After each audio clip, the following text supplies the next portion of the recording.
Mais l'ordre social qui était menacé était l'ordre social du patronat, du capital. Et alors, péniblement, chez nous comme ailleurs, ça c'est l'histoire à peu près partout du syndicalisme, les travailleurs qui, un à un, n'arrivaient à rien sauf à se faire exploiter, pressurer et remplacer. C'est si facile de remplacer de la main-d'œuvre quand elle ne se défend pas. Remplacer quand ils étaient plus bons. Péniblement, à travers des chicanes qui ont été héroïques avec l'État puis le capital et l'ensemble de la société qui était contrôlée uniquement de ce côté-ci, et à travers des luttes héroïques qui ont amené du sang, sans compter les matraques, et pendant des années et des années que peu à peu, des lois ont été passées. La loi du salaire minimum, par exemple, peu importe qu'elle soit insuffisante, c'était une sorte de révolution quand la loi du salaire minimum est arrivée.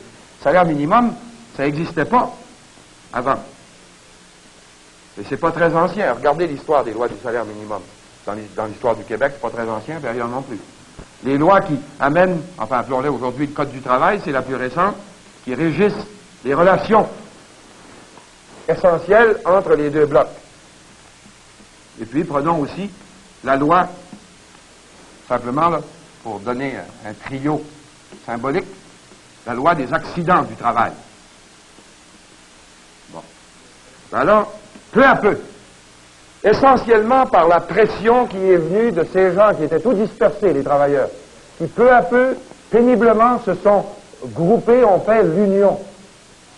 Eh bien, les trois choses essentielles qui peuvent établir un certain équilibre dans une société, puis la civiliser un peu, grâce à la force unie des travailleurs, ont commencé à leur être accordées.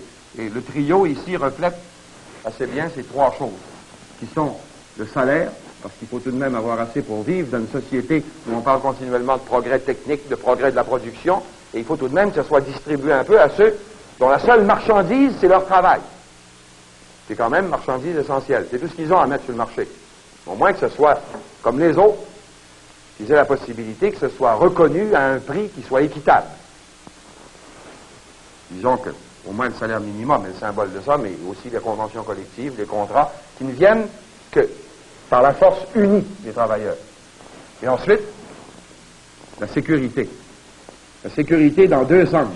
Prenons par exemple le domaine minier, sur lequel, moi, du point de vue du gouvernement, je travaille depuis quelques années, puis, qui est un des plus affectés par ce mot-là. La sécurité dans deux sens. La sécurité de l'emploi, c'est-à-dire que celui qui a un salaire et qui réussit de peine et de misère à travers sa force unie comme syndicat, à le faire monter à un niveau à peu près équitable, qu'il ne soit pas exposé à le perdre à tout bout de champ, à propos de tout, à propos de rien, puis des caprices du capital qui ne sent aucune responsabilité s'il est laissé à son instinct normal, qui est d'accumuler les profits puis de couper la main-d'œuvre chaque fois que ça fait son affaire. Et puis aussi la sécurité physique. Parce que prenez le domaine minier, par exemple, ben, c'est un domaine qui, pas nécessairement plus tragiquement dangereux que les autres, est quand même pas un domaine de tout repos au point de vue physique. Et où ça peut coûter des fois 50 000 $, 100 000 $ pour corriger quelque chose qui est dangereux pour la sécurité de la vie, parfois. Et en tout cas, souvent pour la sécurité de la santé, par exemple. Mais chaque 50 ou 100 000 $ ou davantage qui est dépensé pour protéger des vies, il est enlevé, évidemment, d'un profit. C'est pas marqué qu'en général, avec l'impôt sur le revenu, puis tous les échappatoires qu'il y a dedans, on peut toujours s'arranger. Mais enfin, il reste que moins on en dépense de ce côté-là, plus l'instinct normal du profit se sent assouvi. Alors, il faut, là encore, que ce soit collectivement que ces choses-là soient obtenues. C'est ce deuxième minimum, et le troisième, qui est la dignité, qui est un grand mot, il n'est pas long à écrire, mais qui est un grand mot qui veut dire tellement de choses, mais qui, dans le Québec, peut être, parce que il y a bien des façons d'aller à chercher la dignité dans les définitions, mais dans le Québec peut vouloir dire aussi une chose additionnelle. Tout ce que je vous ai dit jusqu'ici en profane, c'est vrai partout dans toutes les sociétés plus ou moins industrialisées.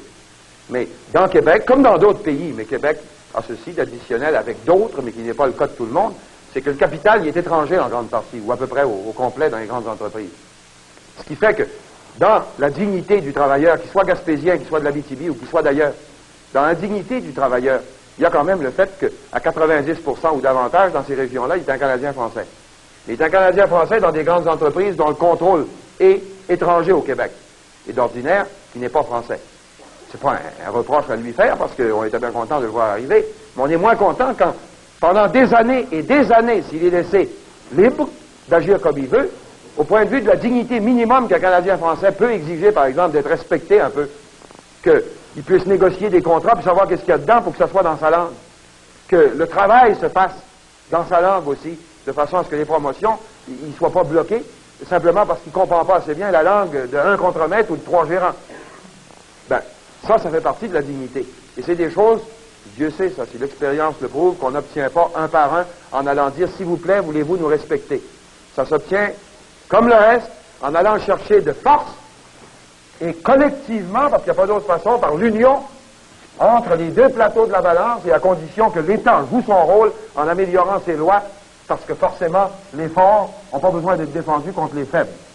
Oh, peut-être qu'un jour, il y a des gens qui disent les unions vont exagérer, puis ça commence déjà qu'il y en a qui exagèrent. Ben, ça, c'est comme certains qui disent, s'il y a trop d'éducation, qui c'est qu'on va trouver pour couper le gazon? Ben, ça, quand on sera rendu là, on se le demandera. Mais ça, c'est pas pour tout de suite. Bon.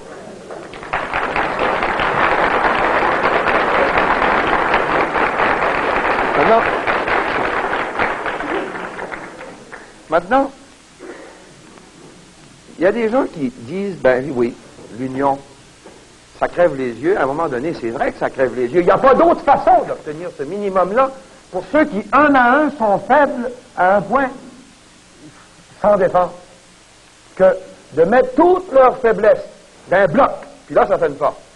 Mais il y a des gens qui disent, ben oui, mais il est nécessaire que ce soit des syndicats là, qui se ramifient, puis qui ont beaucoup de locaux, puis des grandes unions. Là. Par exemple, moi, je vis, disons, à Québec, ou bien à Rouyn-Noranda, ou bien à Arvida, ou à Murdochville.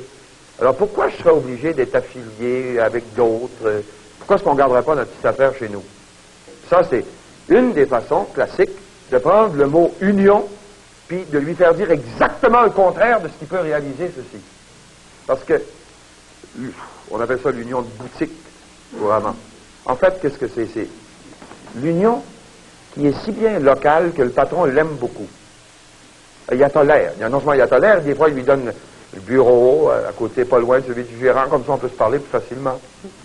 Et puis, un numéro de téléphone, tu sais, pour que personne ne soit obligé de chercher, la compagnie le fait imprimer, le numéro de téléphone. Alors comme ça, on est sûr qu'on va le trouver, il n'y aura pas de difficulté. Et vous, en fait, il y a une loi dans Québec qui va pas bien loin, mais pourtant, elle le dit clairement, ce qu'il faut penser des syndicats de boutique.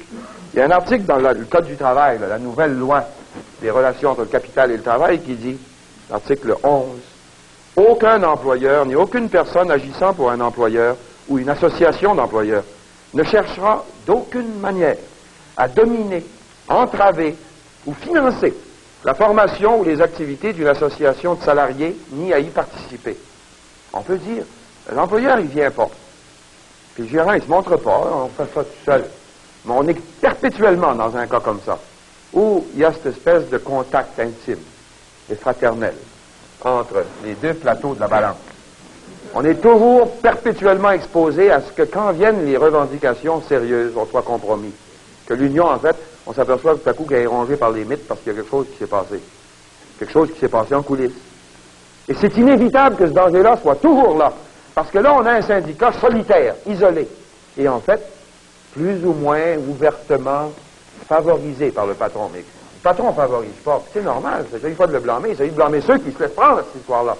Le patron favorise, il fait son affaire. Et pendant des années, ça peut aller bien, parce qu'il n'y a pas de problème trop grave. Puis tout à coup, il y a un problème grave, là, on s'aperçoit que l'union, on ne l'a pas. On est obligé d'aller la chercher, justement parce qu'il y a un problème à régler. Elle est ailleurs, elle n'est pas dans ce système-là. Et en plus, ça fait nécessairement un syndicat solitaire, parce que dans nos lois, dans notre système, un syndicat doit se faire certifier, obtenir à toute fin pratique, son papier officiel, sur la base d'une entreprise bien spécifique, une usine, un endroit où on produit. Alors, syndicat de boutique, qui est reconnu localement, alors gentiment, forcément, par définition, il ne s'affilie pas à rien. Il est seul dans son